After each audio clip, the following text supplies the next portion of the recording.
I'm so excited.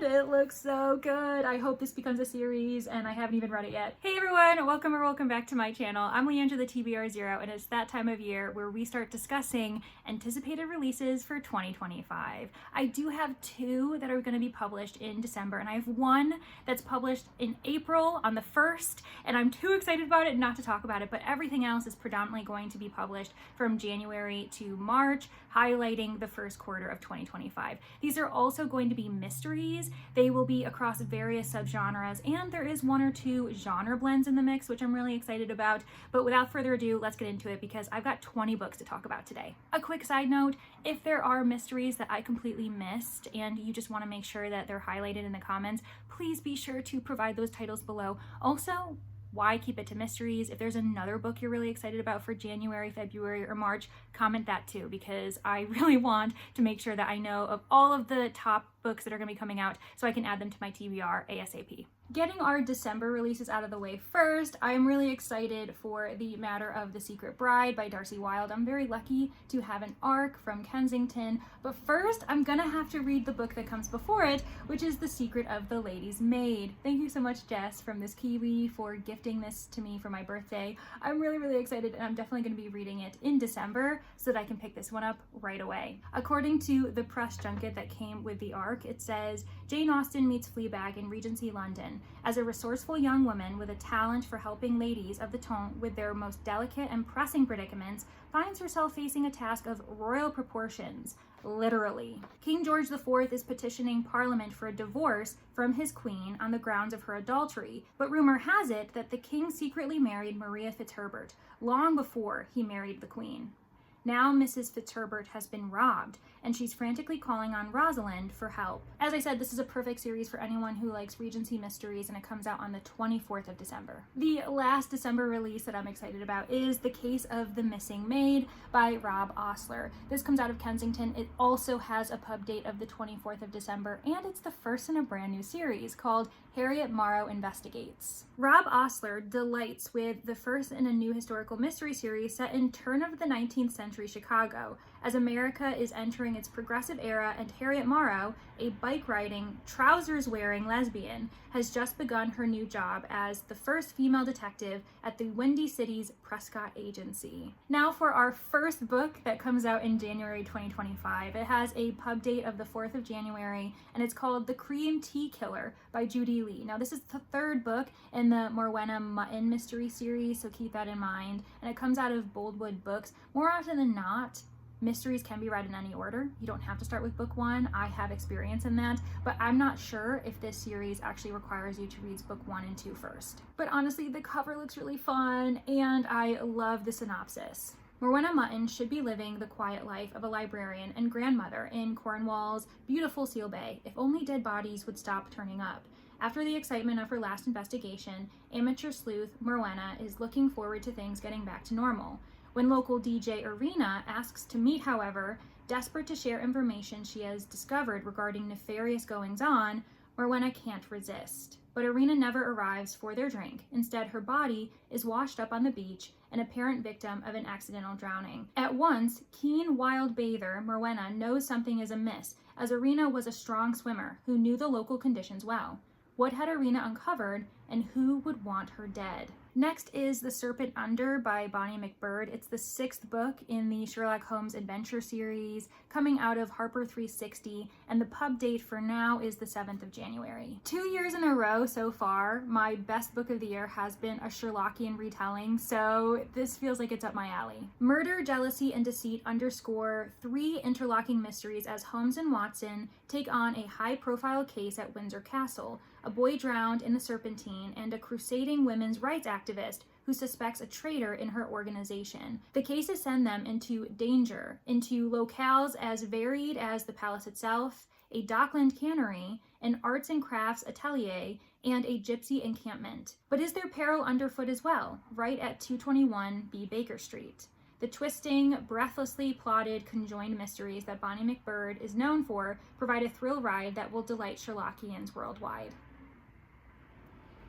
Also coming out on the 7th of January is Murder by the Clock by Rufus King. This comes out of Penciler Classics, one of my favorite publishers because they are constantly republishing old works, Golden Age classics from American writers, and I want to collect them all. Rufus King is a classic crime writer that's new to me, so we'll see if I like his style, but this synopsis has me very interested. NYPD's Lieutenant Valcour investigates how a philandering husband could have been murdered twice in one night in this jazz age whodunit. The body of Herbert Endicott is discovered by his wife at 8:37 p.m., dead in his walk-in closet. The circumstances seem suspicious, but there is no evidence of foul play, so Lieutenant Valcour, New York's most astute investigator, orders an autopsy on site. The doctor discovers a faint heartbeat, and with an injection of adrenaline, Endicott is alive again. But just a few hours later, he has been shot dead, this time for good. From this puzzling setup, an atmospheric and tense mystery ensues, with Valcour's research turning up more questions than answers. Before 24 hours are up, the solution will be uncovered. I love a fast-paced mystery, one that's time-sensitive or that's completed within 1, 2, 3 days. So this seems really up my alley, especially the idea of someone like dying, coming back to life, and being dead again. It sounds like a really fun, chaotic time. Murder by the Clock was also originally published in 1929, which is super cool because usually when it comes to Golden Age American detective fiction, I am usually focused in the 1930s and 1940s, so it sounds really fun to be hanging out in the 1920s with this novel. Speaking of the Golden Age, there is one from the British variety that I'm really, really excited about. It's called Big Ben Strikes 11 by David Magershak, and it's coming out of Poison Pen Press. It's part of the British Library Crime Classics series, so if you're in the UK, that's where you're going to get this title from. But in the US, we are really lucky to have Poison Pen publishing those editions for us. It comes out on the 14th of January, and this one's original publication date is 1934. Sir Robert Boniface, the industrial and financial tycoon and stalwart of the British cabinet, has been found shot dead in his blue limousine on a warm Friday evening in the Vale of Health, Hampstead Heath. Nearby, a rejected portrait of Sir Robert is found riddled with bullets in the studio of the now missing artist, Matt Caldwell. This seems crazy. Called to the scene, Inspector Beckett of Scotland Yard suspects murder. Yeah, I would too. By the time Superintendent Mooney joins the case, the suspects have tripled, and the mystery continues to spiral. Delving into the psychology of murder, Magershak's novel explores the struggle between immense power and corruption, and what it means to be crooked. That sounds really cool.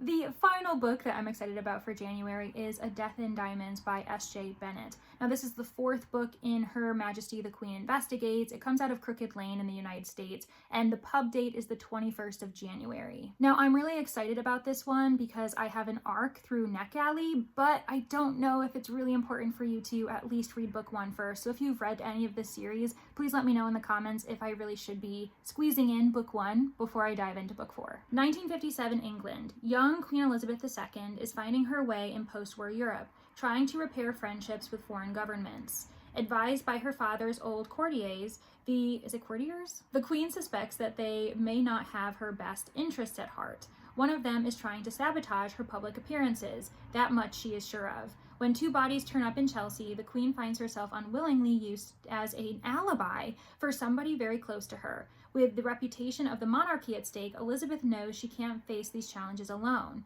She needs support from someone she can trust. Therefore, she enlists the help of an ex-code breaker, Joan McGraw, to uncover the truth.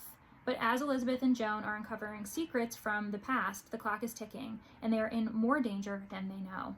Again, time-sensitive narrative. It sounds cool. The first book we'll talk about coming out in February 2025 is The Black Curtain by Cornell Woolrich. This originally came out in 1941, but it's being republished by Penciler Classics. Thank you so much, Penciler Classics. I really appreciate you. And the pub date is scheduled for the 4th of February. I've read one book by Cornell Woolrich before, and that was Deadline at Dawn, and it was so fun. Now, his work is definitely more crime noir, so be careful of that if you're someone who isn't as interested in hard-boiled detective fiction, but for some reason he really works for me, and I think it's partially because of his own background. He was someone who struggled potentially with his own queer identity, and he never really accepted himself, and it was actually kind of a dreary life that he led, but I feel as though his work actually demonstrates progressive women women who take charge and men who are sympathetic and show emotion. And I've been really impressed with that novel I read, and I've also read a short story by him. A man is accused of a murder he cannot remember. In a nightmare scenario, Frank Townsend has an apparently minor accident on his way home, but he arrives to find his wife gone and doesn't recognize his apartment.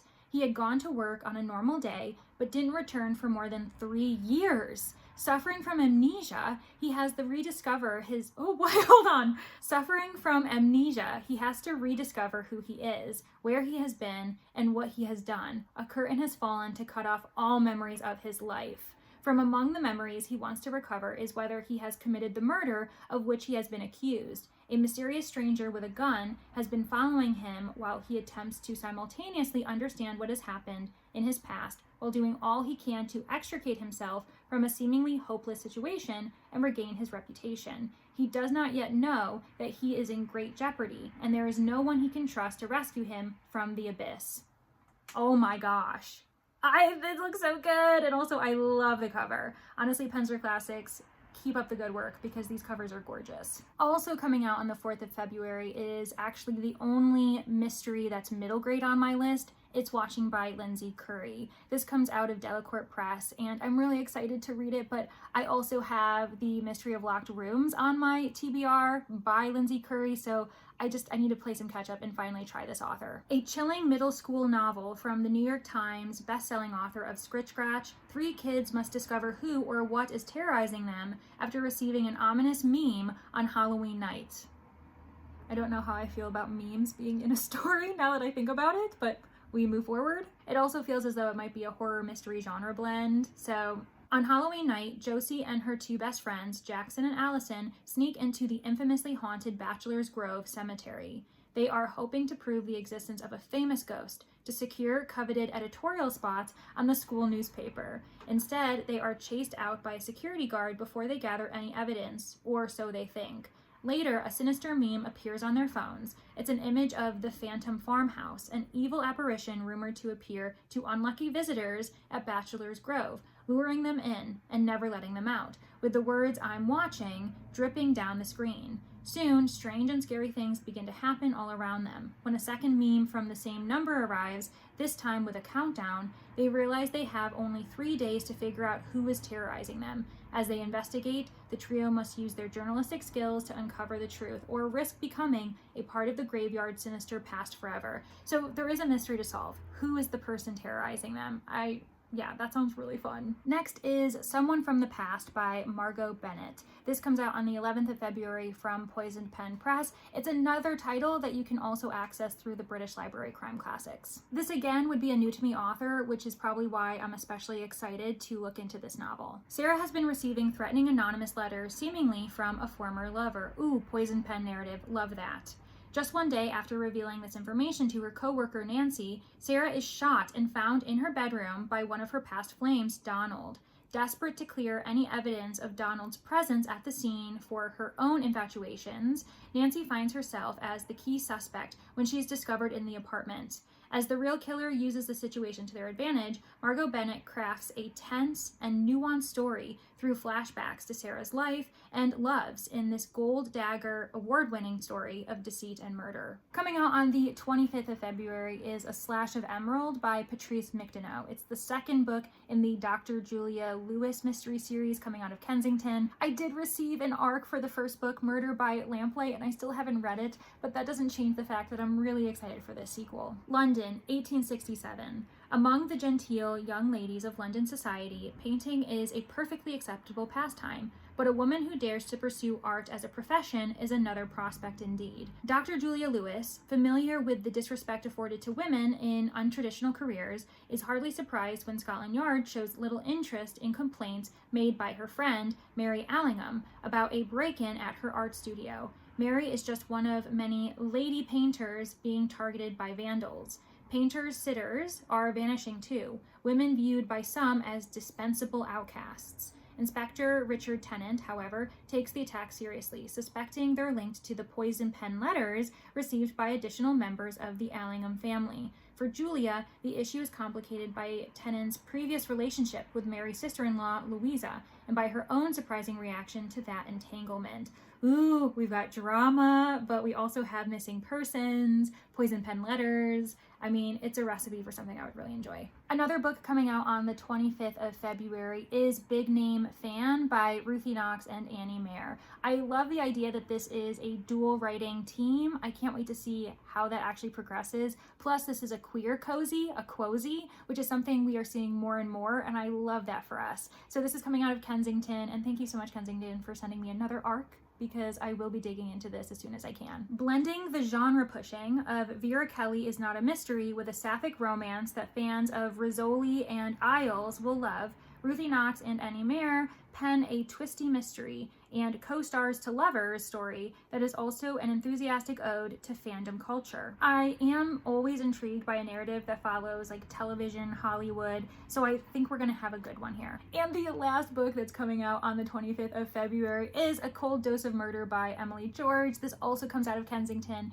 and this is actually the third book in the Cannabis Cafe mystery series. Again, Kensington, I love how you are taking chances on more progressive works, including this one, which follows a main character that decides to create a cannabis cafe, and she's inspired by the fact that her own grandmother suffers with cancer, and so the use of cannabis in baked goods relieves her pain. And this series definitely fights against the taboo of using that, because there are so many medicinal ways to use cannabis. So I've just really appreciated how calming the series is, and I'm really excited to get to this third book. We have finally reached the March releases that I'm excited about, and to start with, we have The Vanishing Kind by Alice Henderson. Now, this is published on the 4th of March. It comes out of William Morrow. It is very important to acknowledge that this is part of a series that I think you have to start with the first book to actually enjoy every other book in the series. It's called the Alex Carter series, and what I love about this is that it follows a wildlife biologist, and I just love the idea of a mystery thriller series, because it really is mystery thriller leaning, that follows environmentalism and climate change and kind of environmental mysteries. Yeah, it sounds really cool. And as you'll see in the synopsis, I'm pretty sure every single book takes her to a different type of environment in which we engage with different flora and fauna as she solves a certain crime, and I love that. When wildlife biologist Alex Carter is tasked with locating jaguars on a vast desert preserve in New Mexico, she is ecstatic. While jaguars once roamed throughout the Southwest, they are now endangered, with only a handful remaining, and Alex hopes some of the sleek and elusive creatures have found their way to the protected sanctuary. Meanwhile, an archaeological team is excavating the gravesites of a 16th century Spanish conquistador on the neighboring piece of land. Curious about the dig, Alex meets the team, and while learning about their discoveries, she encounters a dangerous group of anti-immigrant vigilantes roaming the area, threatening the archaeology team, demanding they leave. And when the militants learn of Alex's mission, they become bent on stopping her. Because jaguars are federally endangered, the vigilantes worry that if Alex finds them, concessions will be made so that wildlife can cross the border wall, and they want no one crossing it. And then there are the strange holes that keep appearing on the preserve. Who is digging them, and what are they looking for? As tensions mount, Alex soon finds herself in a fight for her life against those who would prevent her from restoring jaguars to their historical habitat.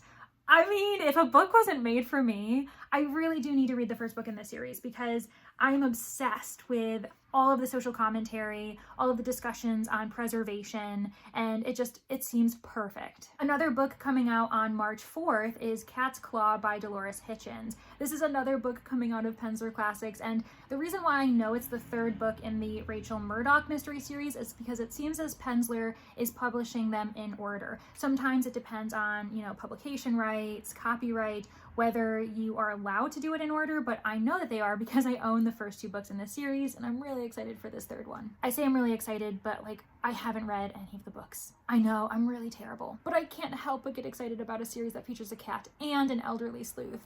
Coming out on the 11th of March is Kills Well with Others by Deanna Rayburn. Now, this is the sequel to Killers of a Certain Age. I really am intrigued by this series. I don't know if I'm as enamored as others, but I've been recommended it a handful of times, so I did want to take note that it's being published and it's coming out of Berkeley. The next book that also comes out on the 11th is one that I have to discuss with a little bit of trepidation. I feel as though it has a lot of buzzwords, things that I should like, but I'm nervous about how this author is actually going to handle the subject. It's called The Four Queens of Crime by Roseanne Limoncelli. It comes out of Crooked Lane, a publisher that I really enjoy, that I have a lot of 5 stars on my shelves from. So again, I should trust them, but I don't know, when we're handling the Queens of Crime, I've seen it done really poorly in the past. So this is set in 1938 London, and it follows the Queens of Crime. So we have Agatha Christie, Dorothy L. Sayers, Nio Marsh, and Marjorie Allingham, and they're all fictionalized characters. I usually really like that concept, but like I said, Roseanne Limoncelli better be someone who's obsessed with the Golden Age if she's going to take on the feat of fictionalizing these 4 amazing women. Speaking of amazing women from the Golden Age, Fear Stalks the Village by Ethel Lena White is being republished by Poison Pen Press / the British Library Crime Classics. This is also coming out on the 11th, and I've read Ethel Lena White's short stories in the past. I've also seen 1 or 2 movies that have been adapted from her long-form works, but I've never actually read a novel by her. It was a model English village, filled with flowers, Tudor cottages, and cobbled streets. Joan Brooke loved working there as a companion to Lady Darcy, living in the huge mansion with its surrounding park. And small though the village was, it was not too small for Joan to have found a man there whom she could love. Suddenly, the peaceful surface of life there is shattered as a poisonous letter is received by the town's most saintly citizen. It is followed by others. No one is safe from the anonymous letter writer, and the letters bring death. In the anguished days that follow, Joan realizes her own danger, for to receive one of these letters could mean the end of her love and her life. Man, poison pen letters really seems to be the theme of 2025, and I'm here for it. Next is a sci-fi mystery that I cannot get more excited for. Murder by Memory by Olivia Waite. It comes out of Tor Publishing on the 18th of March, and just read the synopsis, you'll be obsessed. In fact, I'll do it for you. Becky Chambers meets Miss Marple in this sci-fi ode to the cozy mystery, helmed by a no-nonsense, formidable auntie of a detective. A mind is a terrible thing to erase. Welcome to the HMS Fairweather, Her Majesty's most luxurious interstellar passenger liner. Room and board are included, new bodies are graciously provided upon request, and should you desire a rest between lifetimes, your mind shall be most carefully preserved in glass in the library, shielded from every danger. I'm so excited, it looks so good! Near the topmost deck of an interstellar generation ship, Dorothy Gentleman wakes up in a body that isn't hers, just as someone else is found murdered. As one of the ship's detectives, Dorothy usually delights in unraveling the schemes on board the Fairweather, but when she finds that someone is not only killing bodies, but purposefully deleting minds from the library, she realizes something even more sinister is afoot. Dorothy suspects her misfortune is partly the fault of her feckless nephew, Ruthie, who, despite his brilliance as a programmer, leaves chaos in his cheerful wake. Or perhaps the sultry yarn store proprietor and ex-girlfriend of the body Dorothy is currently inhabiting knows more than she's letting on. Whatever it is, Dorothy intends to solve this case because someone has done the impossible and found a way to make murder on the Fairweather a very permanent state indeed. A mastermind may be at work, and if so, they've had 300 years to perfect their schemes. I'm so excited! It looks so good! I hope this becomes a series, and I haven't even read it yet. I'm just pumped. The final book published in March that I'm so excited for is The Other People by C.B. Everett. It's supposed to come out on the 25th of March out of Atria, and it definitely leans a bit thriller. It reminds me of Agatha Christie's And Then There Were None, which is a storyline we see repeated quite a bit. A group of strangers gathered at a mysterious country house are in a race against time to stop a serial killer in this twisty, high-concept thriller that combines Agatha Christie with Shutter Island. 10 strangers, an old dark house, a killer picking them off one by one, and a missing girl who's running out of time. And then there was one. 10 strangers wake up inside an old locked house. They have no recollection of how they got there. In order to escape, they have to solve the disappearance of a young woman. But a killer also stalks the halls of the house, and soon the body count starts to rise. Who are these strangers? Why were they chosen? Why would someone want to kill them? And who or what lurks in the cellar? Forget what you think you know, because while you can trust yourself, can you really trust the other people? Yeah, I mean, It's more thriller than it is mystery, obviously, and I put it on the list mainly because it's just very clearly an homage to Agatha Christie, and she is known for being a queen of crime, for being a mystery writer, but she did lean thriller once in a while. And the final bonus book that I could not help be excited for that comes out on the 1st of April is A Drop of Corruption. This is the second book in the Anna and Din mystery series by Robert Jackson Bennett. It comes out of Del Rey, and honestly, it's the sequel to The Tainted Cup. It's definitely my most anticipated release of the year. The eccentric detective Anna Delabra matches wits with a seemingly omniscient adversary in this brilliant fantasy mystery from the author of The Tainted Cup. I'm not going to read any further. The synopsis is there, but I'm not going to read it because I want to go in a little bit blind, so I don't get too excited. I don't have any expectations. But yeah, I'm really excited for A Drop of Corruption, and you will be hearing me get excited about it in the next quarter anticipated releases video because I won't stop shutting up about it. All right, those are the 20 books that I'm super excited about, most of them coming out from January to March in the beginning months of 2025. Again, let me know if you have any exciting releases that I wasn't able to mention, and if you're not feeling chatty but you wanted to make sure that I knew you were here, provide some type of mysterious emoji. So maybe your favorite one that represents the mystery genre. It could be a puzzle piece, it could be a spyglass, maybe a little detective. I would love to see them in the comments. Thank you so much for getting to the end. Thank you so much to my Manor guests for being with me. It's been about 6+ months at this point, and I'm really shocked that you guys are still interested in me to this point, and I really do hope to see everybody in the next one. If you're interested in my anticipated mysteries releases from the final quarter of 2024, I'll have that here as well because there's no time like the present to play a little bit of catch up. Thanks everyone. Bye!